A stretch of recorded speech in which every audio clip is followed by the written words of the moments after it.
Hi, my name is Megan, and I'm a test prep expert here with Study.com. Today, we're going to go through a couple of sample questions from the Praxis School Counselor 5422 exam, specifically in the Manage section. Let's go ahead and jump right in. A school counselor uses a digital platform to track student attendance, log counseling services, and generate reports showing trends over time.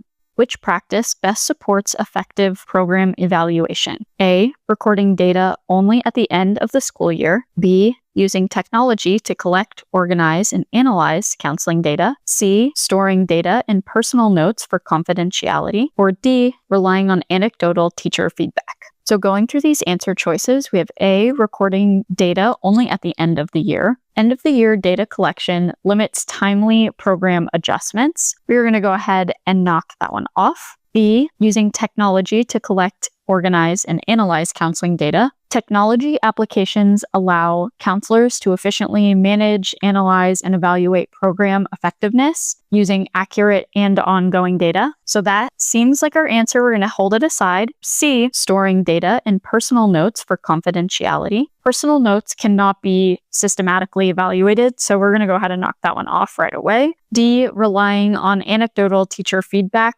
This feedback lacks objectivity and measurable outcomes, so we're going to knock that one off as well and say that our answer is B. When selecting a needs assessment survey, a counselor ensures that the results are consistent across administrations and accurately measure student needs. Which concepts are being applied? A. Equity and access. B. Fidelity and alignment. C. Validity and reliability. Or D. Participation and outcome data. So we have A, equity and access. Equity and access focus on service delivery, but not measurement quality. So we're going to go ahead and knock that one off. B, fidelity and alignment. Fidelity refers to implementation consistency. So we're going to go ahead and knock that one right off. Validity and reliability. Validity ensures that the tool measures what it claims to measure, while reliability ensures consistent results across the administrations. Exactly what we're looking for. We're going to keep that one aside. D, participation and outcome data. Data categories don't address measurement accuracy, so we're going to go ahead and knock that one off. And our answer is going to be C.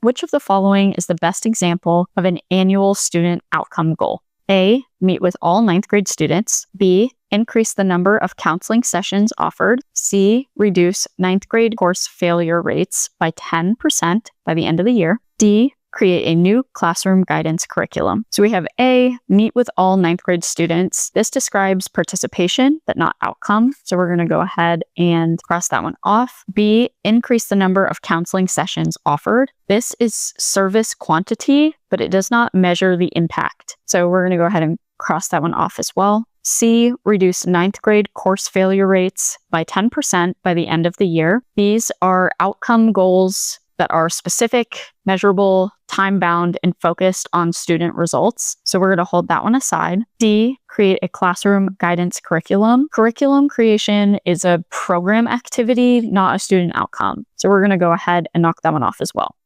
And our answer is going to be C. A student's test score falls in the 75th percentile. How should the counselor interpret this result?